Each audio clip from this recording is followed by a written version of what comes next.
So thank you all for being here. And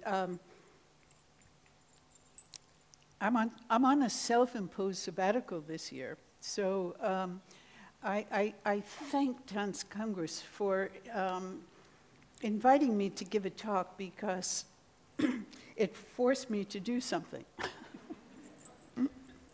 And in fact, in preparing for this talk, I got excited about getting to work on my new book, which I, in my sabbatical, I just haven't had any desire to do anything. So I'm very grateful for this occasion. And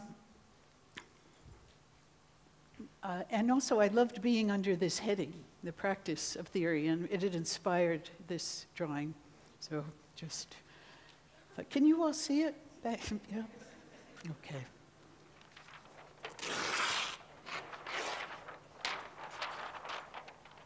Okay.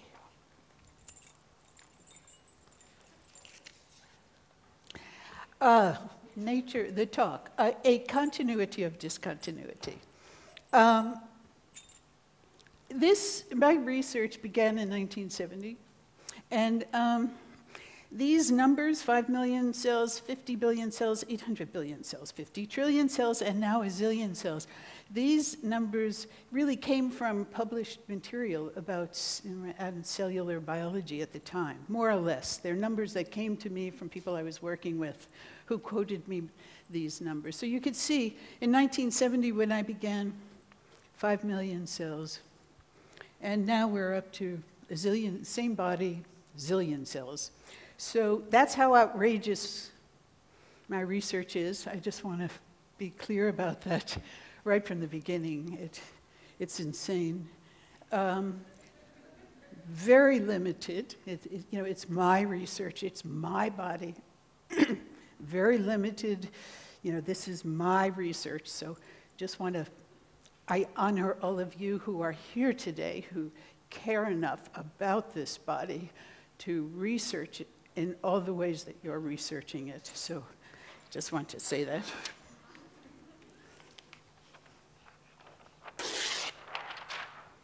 So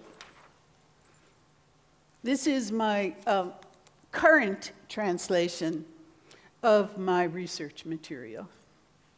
And it begins, and this is kind of like the phases of learning that I had to go through, and I think anybody, you could speak to Janine Durning afterwards, anybody who's working with me recognizes that this is kind of like the phases of getting to work, getting to understand what this material is. A continuity of discontinuity, sort of the first phase. And a quick example of what I mean by a continuity of continuity was about 12 to 15 years ago. I was teaching and performing at Skidmore College, upstate New York. And they invited me to sit in on a composition class in the theater. And I sat in that auditorium alone, watching the students working with symmetry. And I could not believe how deeply satisfied I felt looking at symmetry unfold on that stage and these students. I could not believe how deeply I was satisfied. And the very next instant was, oh my God, I've spent my whole career challenging exactly what I'm experiencing right now. So the continuity of continuity was that response to that symmetry. Discontinuity of continuity, another insane story. I decided, a discontinuity of continuity, discontinuity of continuity. I decided that I would, this was also about maybe just after the symmetry experience, I decided that I would see if I could unlearn how to sneeze. If I could take an involuntary response, could I teach myself how to disrupt the involuntary behavior? And I spent a couple of years making the most insane sounds and behavior whenever I had to sneeze. I had a friend who recently told me, she didn't know that I was doing that at the time, and she was so revolted at so many dinners when I would just kind of spread my germs all over the place. But, at the same time, in my unlearning how to sneeze, I threw out my jaw, and I also blew a membrane in the inner corner of my left ear, so that today, when I blow my nose, the air comes out the inside of my left eye, which makes it itch. So when I have to blow my nose, I also have to scratch my eye. So that's an example of the discontinuity.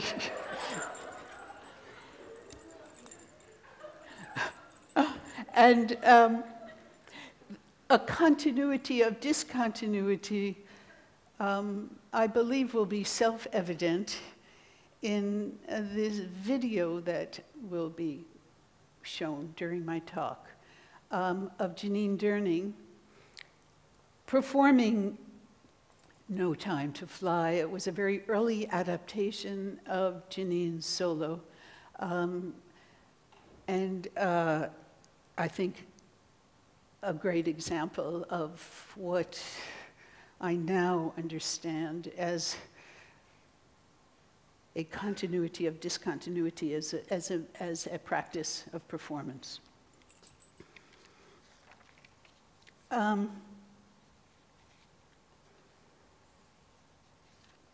Now, just a little context about why did I ever do this in the first place. In 1970, I left New York. And when I left New York, I held 3 beliefs about myself, which were these. 1, dance technique was not something I could bring myself to master. So that was a belief I held strongly. Dance technique was not something I could bring myself to master.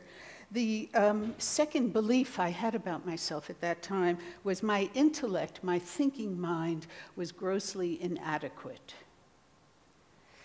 And my third belief about myself was that I did not know how, nor was I motivated to engage in research. And to this day, I'm not happy about this, but to this day, I don't know how to use a library. So in 1970, I left New York, as I said, and I moved to northern Vermont. And for many reasons, I began reconfiguring my 3-dimensional body into a cellular body. And in that process of reconfiguring my 3-dimensional body into a cellular body, whatever that means, it means something different, I am sure, to every one of us here. The tyranny of those beliefs began to disappear. And what replaced it was the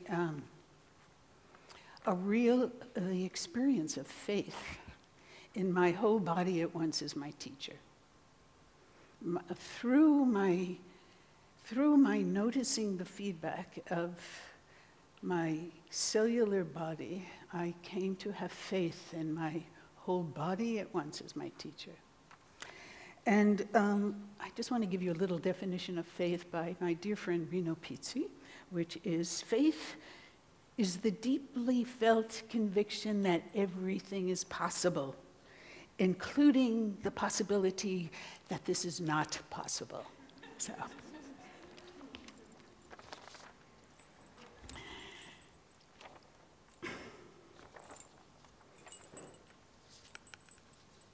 Okay, now I'd like to tell you a little bit about the talk I'm going to be giving.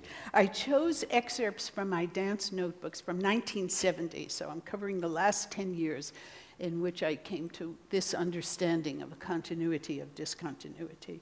The readings, the very short sentences that I'm going to be giving you are a chronology. They're pretty much in chronological order. You will hear some repetition because it took me a long time. It takes a while to take what I'm learning and turn it into my practice. So you'll hear repetition over the years of the same thing, just understanding it from a different frame every time. I alternate between I and you, because I is when I would be taking notes after my practice about my experience. You, if I wanted to remember what I was saying in particular, to pass it on to dancers who I'm working with. Just quick backtrack to Janine, who has performed in 5 of my dances since 2005. In the film that you'll see of No Time to Fly, early stages of her practice, it was filmed in Frankfurt.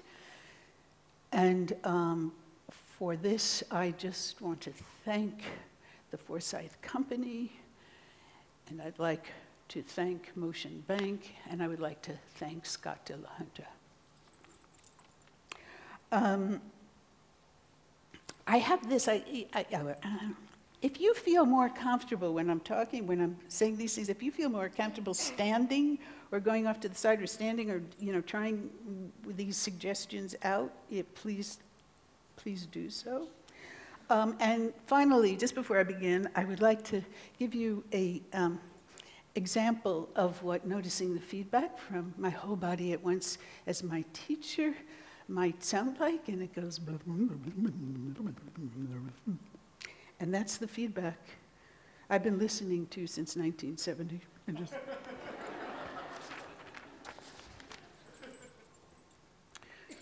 So this is January 2000. I was working with the White Oak Dance Project, Misha, Mikhail Baryshnikov. I did a piece for his company and a duet for the two of us. And Misha, so what struck me most was how clearly Misha stated that he was a dancer, not a choreographer, and that his work was to serve the choreographer. And I'd like you to remember the word serve here. It came up earlier today, too. I would have liked to have had the presence of mind at that moment to respond to Misha by saying that as a choreographer, how he could best serve me was if he were served by the choreography. Most dance training assumes that there is a single coherent being who dances. In my work, there is no one moment, any one meaning, movement, image, character, emotion that exists long enough for either the dancer or an audience member to identify what the dancer is doing. If I remove movement as the primary component of dance making, can my cellular perception of space and time suffice as material for the choreography and performance of my dance? Again, this is still January 2000. I set up a proposition in the form of a question, a what-if question.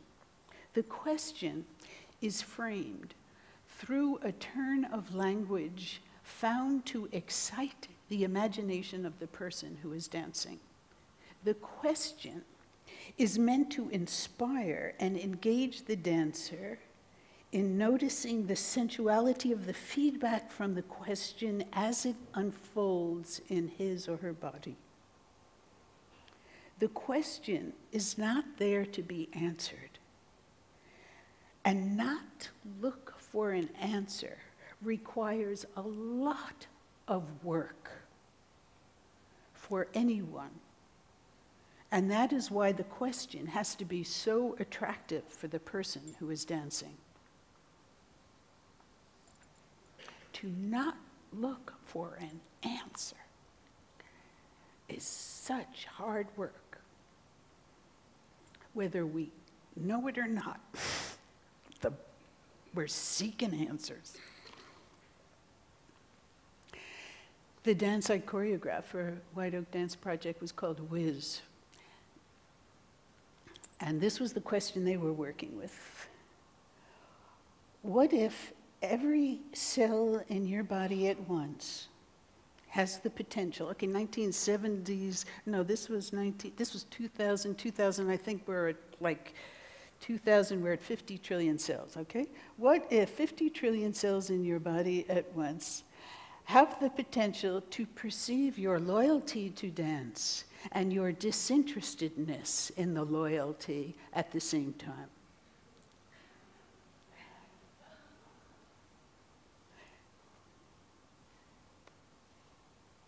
April 2001.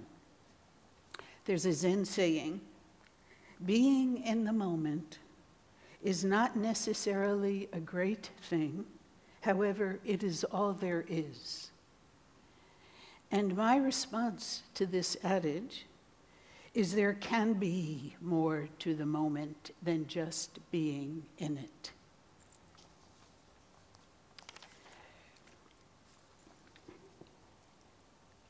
My practice of performance stimulates my perceptual activity to such a degree that I no longer rely on my three-dimensional body and what it can do.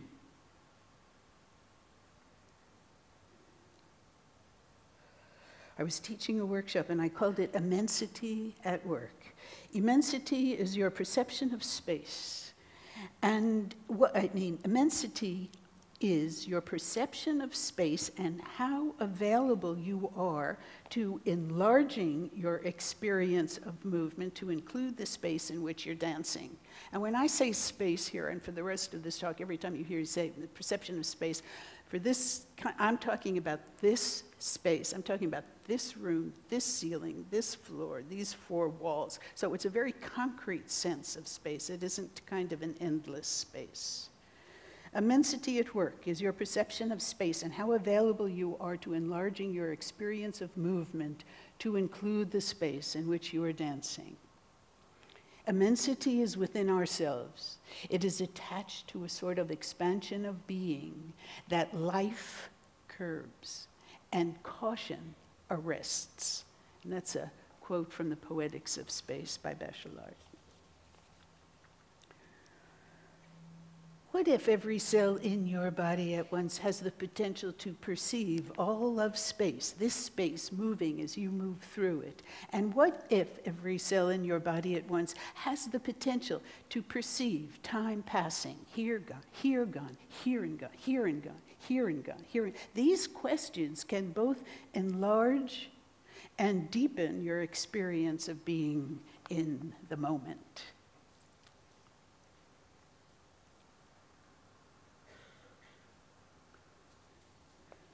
Still, April 2001, what if I turn from movement per se as a primary component of making dances, replacing it with my bodily perception of space and time?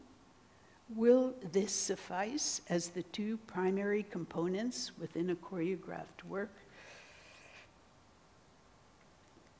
April 2001. What if every cell in your body at once has the potential to perceive your movement as your music? What if I call this not my arm moving through space, but my music? What if I call my movement my music? What if how you use time is personal? In this way, time is in your hands. Your perception of time is personal, while your perception of space is temporal.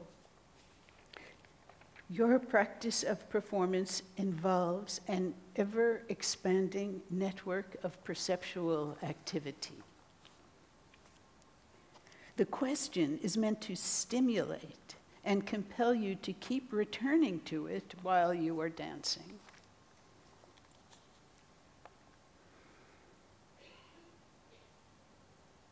So here's a big question. Okay. What if every cell in my body at once has the potential to perceive beauty and to surrender beauty both at once, each and every moment? And this question really came about because I decided to call a dance I was making beauty, and I had no idea how to define it. So I went to the teacher, teach me beauty. What if every cell has the potential to perceive beauty and to surrender beauty simultaneously each and every moment? I cannot think my way into that question. I cannot force my eyes to see beauty and to surrender beauty. So I release the question from my mind, which I automatically house in my head. Still, after all these years, still, automatically, mind, up here. So I release the question from my mind, which I automatically house in my head, and spread the question down through my zillion-celled body. That body, my teacher, fosters instantaneously succinct, nonlinear, sensually insightful instances of how beauty might manifest if I do not hold on to what I think I want it to be.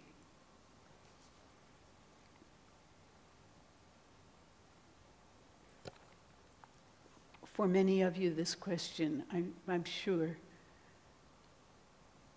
will feel good. What if alignment is everywhere? Every cell in the body. What if alignment is everywhere?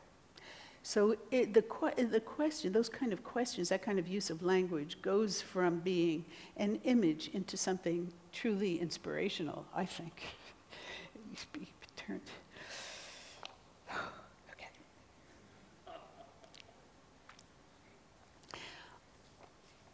My actual movement directions, when I use them, are most often impossible to realize.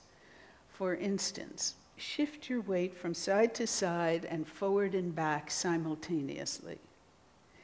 The material can also be embarrassing or idiotic to do or even to contemplate, like open your mouth and spontaneously sing a holy song. My movement directions are meant to undermine the response mechanism that leads all of us, including myself, to want to get it right. That's so deep. Every time I still, in practicing a piece, practicing dancing, I just want to get something right. And it's what it takes to get to let go of that. The word I use is to disattach from that behavior is enormous. So that's why my movement directions, you can't possibly shift from side to side, front to back. You could try it, you'll try and do, but it's ridiculous to try something like that. It's more interesting to play with time and space.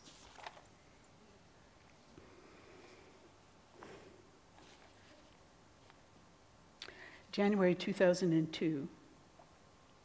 What if every cell in my body at once has the potential to perceive the uniqueness and originality of all there is?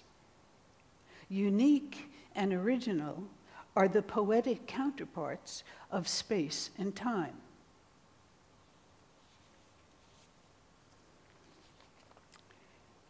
When I notice the whole body at once, I experience a sense of, when I notice the whole body at once, I experience a sense of weightlessness, whereas when I focus on the whole body at once, there's weight, where there's a density to it when I focus, whereas notice is so light.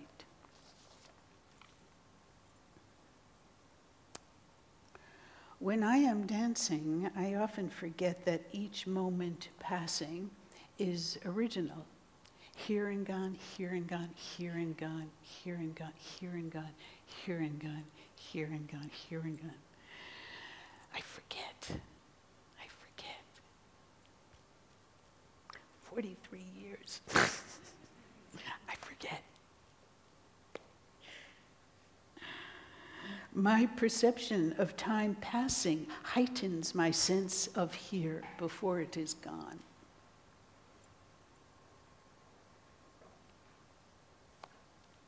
I need my perception of space. You know, this room, I need my perception, and what I mean by my perception of space is, this is the way I play my perception of space. When I imagine that if I'm moving here, that the space back here is also moving. So instead of this being an arm movement here, I'm feeling the space all shifting in the whole, that my movement within this room alters the whole room. Space is moving as I move through it. So I need my perception of space, this enlargement of my dance. I need this enlargement of my dance to keep me from dwelling on here and gone, here, my perception of time. Okay, time is personal, here and gone, here and gone, here. Oh, it feels so good, it's really so delicious. Here and gone, here and gone, here and gone, here and gone, here and gone, here and gone. But if I have to add my perception of space to keep me from dwelling in on myself while I'm dancing. So it's this balancing act, the space and time. This morning my practice this is January 2004, still, this morning my practice revolved around my perception of space as time was passing, but it wasn't until I remembered to call my perception of time original and my perception of space unique that I became genuinely joyful in the practice of my dance. So if I could, you know, that became exciting to me, that translation.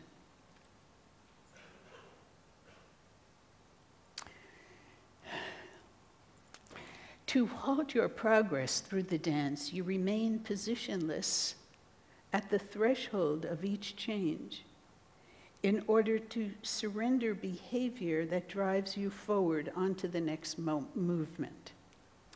To halt your progress through the dance, you remain positionless at the threshold of each change in order to surrender the behavior that drives you forward onto the next movement. You want to remove your innate sequencing from the sequence of movement directions. Do you follow that? Should I say it again? So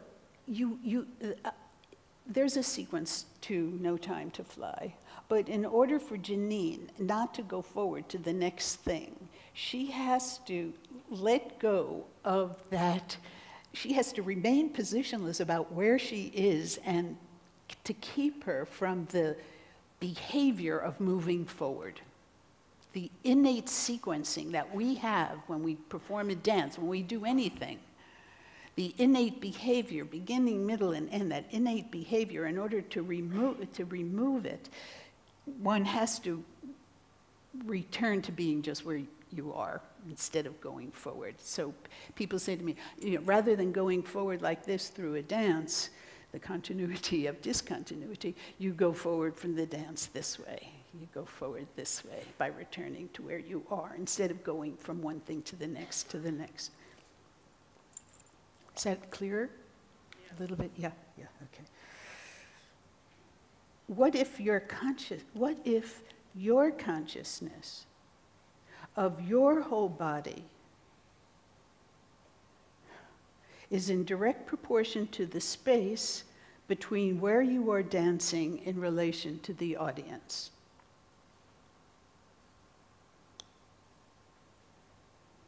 The solo room is performed in the round. There is no, so I made this dance room because I noticed that when I came into a studio, I would just go like this. I mean, if I started something, if I was going to start moving, I would just, not even, I wouldn't think about it, but I would set up a front.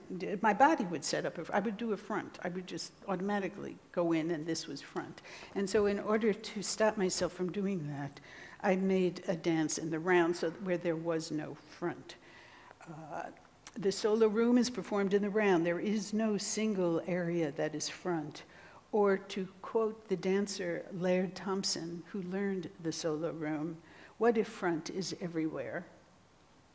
You continually choose to surrender the habit of locating yourself in relation to a single direction. It is a habit, it's a pattern. We have to get through life, but in the studio, hey, you know, we can do anything we want.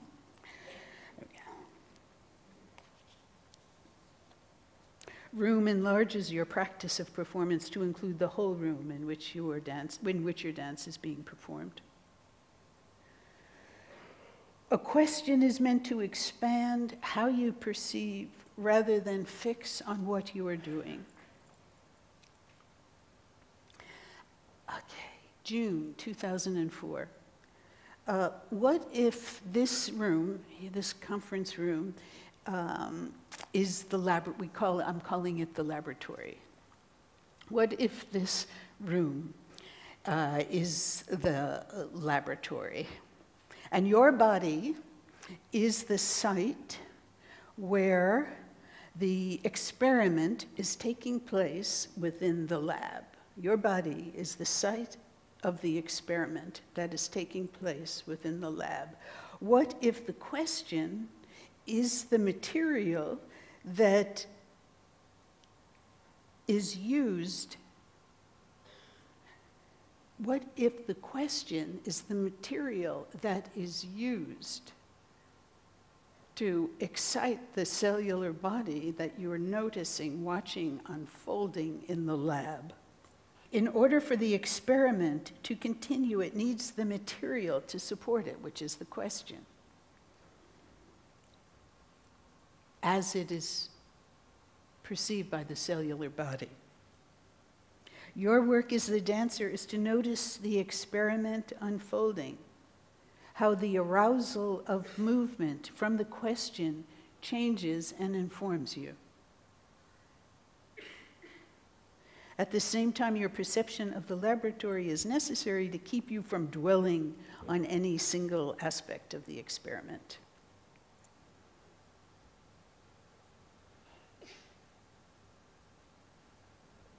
What if every cell in your body at once has the potential to perceive time passing, here and gone, here and gone, here and gone, here and gone, here and gone? The actual floor plan of my solo, The Ridge, is so comforting to have that my perception of the uniqueness and originality of all there is must be attended to in order to divert my attention to following the blueprint for the dance.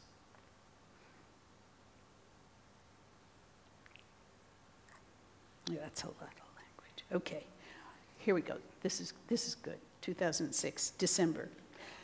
My body is capable of so much more than what it can do.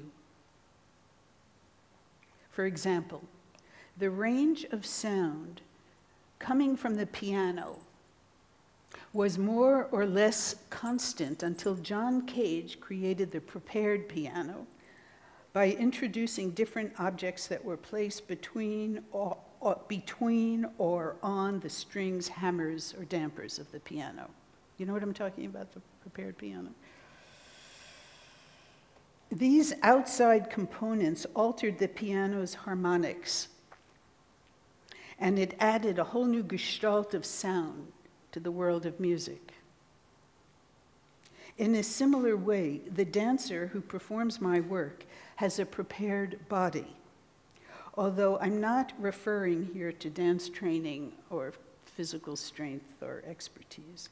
I'm talking about the question. A question crafted by me is introduced and infiltrates the cellular body of the dancer. And again, impossible and different for everybody, and I can't tell you how to do it, but okay. The question is introduced and infiltrates the cellular body of the dancer. The attractiveness of the question redirects the dancer's attention away from his inherently choreographed body, making room for a different mode of performance behavior to arise. The attractiveness of the question redirects the dancer's attention away from the choreographed body, making room for a different mode of performance behavior to arise. The visibility of this altered behavior is experienced in direct proportion to the dancer's willingness, practice, and experience in investing the body with an intelligence that makes use of the question by constantly returning to it. The prepared body is necessary to my choreography and the performance of that choreography even before my dances are made.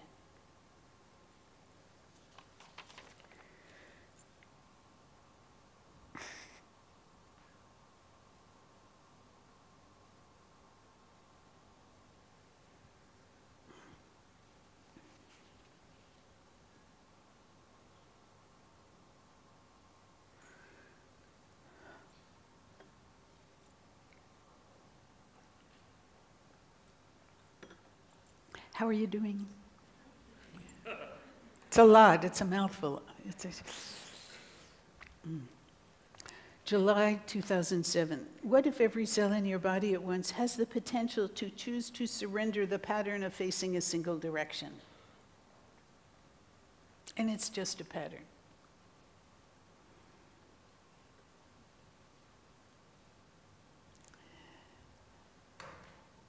We're not facing a single direction. We just keep behaving that way, right? June 2008. I learned what my dances will become. This relates to this question somebody asked during the other thing. I learned what my dances will become through the practice of a very uninteresting sequence of material that has almost no meaning or value to me. I learned what my dances will become through the practice of a very uninteresting sequence of material that has almost no meaning or value to me. I become the choreographer only after the practice of the performance of the sequence informs me of the unity of the dance.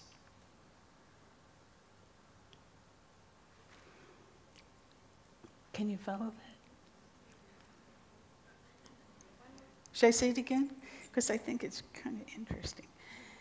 So I gathered this really boring, uninteresting material, really, really uninteresting material. I don't attach meaning. I never know what my dance, I don't intend to have any dance I've ever made be about anything. Then I practice this very, very boring sequence of material. I practice the performance, my perception of time, my perception of space, my whole body at once as the teacher. I practice the performance of this really, really boring, uninteresting. And that's when I begin to I learn what the unity of the dance is through the practice of the performance of it. So it's the performance that's informing the choreography. And it seems to me that that's an element in dance training and dance pedagogy and dance history that is not necessarily encouraged, which is the practice of performance. If I can maintain my perception of time and space as inspiring additives to my experience of performance, then 2/3 of my work is already happening. Something lifts in the upper part of the back of my head when I include what I cannot see in my practice of seeing. We've gone to time, space, and now we're moving into seeing.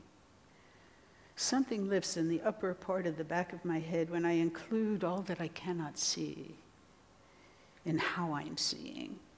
How I see relates to my awareness of time passing, so that my eyes become practiced to not dwell either inwardly or outwardly. They do not attach to an object in view or in mind. I am learning how to lightly, I am learning how to lightly disattach from my patterns of seeing. Joy and sorrow in the audience, in my body, how I see on stage in time passing. Joy and sorrow in movement, choreography, performance, my voice, dance, at once turning rhythm and work. Joy and sorrow in history, language, reform, at once complexity, fanfare, prayer. Remember to remove your innate sequencing from the sequence of the dance's structure. What if my bodily perception of time is that it is passing? What if, as an audience member, I could see dance through this lens? I rarely, if ever, remember to see dance through this lens. My practice of disattachment from the continuity of my choreographed body reminds me that beyond my personal experience, thank God for my personal experience, however, there are endless dances waiting to be realized. By removing your instinctive and behavioral sequencing from the structural sequence of a dance, by removing it, time and space expand forever.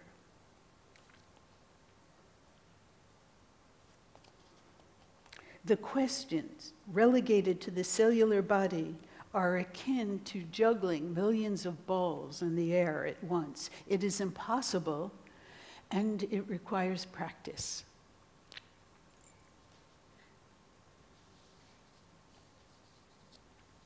If I really want to celebrate the ephemeral nature of dance, then I must learn to see and respect time passing. It seems to me that so much of dance still struggles against this stunning attribute of the form. We're in October 2009. In my work, there is no time for anything to happen. Or to quote Samuel Beckett, strictly speaking, I believe I've never been anywhere. Calvino. Whenever humanity, this is April 2010, whenever humanity seems condemned to heaviness, I think I should fly like Perseus into a different space. And I don't mean escaping into dreams or into the irrational. I mean that I have to change my approach, look at the world from a different perspective, my body's intelligence, with a different logic and with fresh methods of cognition and verification. My working method has more often than not involved the subtraction of weight.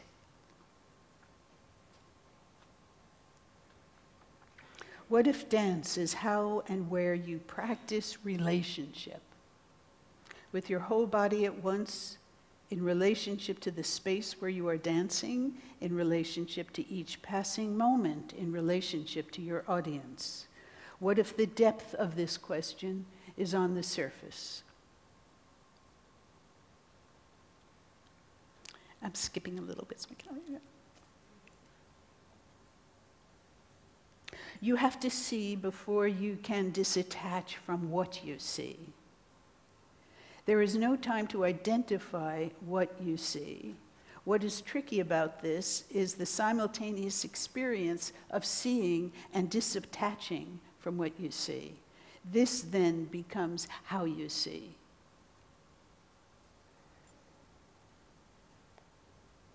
In 2012, in order to get the most from my work, you will want to notice and redirect your reliance on your physical body and what it can do.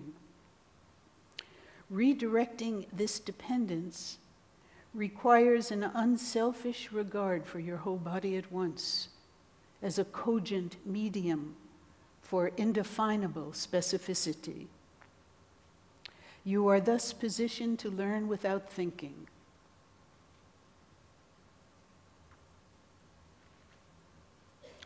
What if the question, what if where I am is what I need, is not about what you need, but an opportunity to inhabit the question, what if where I am is what I need?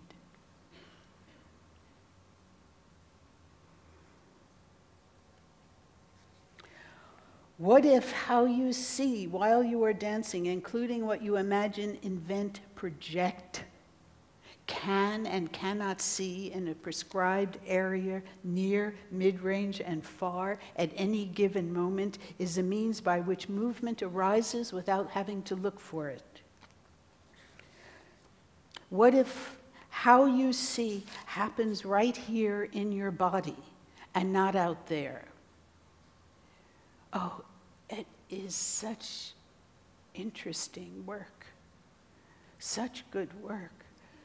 What if how you see is happening here and not out there? What if how you see is the subject of your experience? I'm talking about dancing. I'm talking about what you wanted, something to do in the studio. Okay. What if how you see is the subject of your experience instead of what you see being the object of your experience? Okay, now we're going back to Misha, 2000. What if you are served by the whole space in which you are dancing? What if you presume you are served by how you choose to perceive the space in which you are dancing, including the audience? What if how you choose to be served by the whole space in which you are dancing happens right here in your body and has nothing whatever to do with what's out there? What if how you choose to be, and I'm talking about a strategy for performance for any performer on stage. What if how you choose to be served, your choice, what if how you choose to be served by the whole space in which you are dancing happens right here in your body and really has nothing whatever to do with, I could just be served. I could presume that I'm being served. Who the hell would be able to point to me and say that? Nada, no one, right? But if I'm choosing to, if I just make this, what if I'm served by how I'm seeing and noticing the feedback in my body as a dancer in that question, why not use the sky?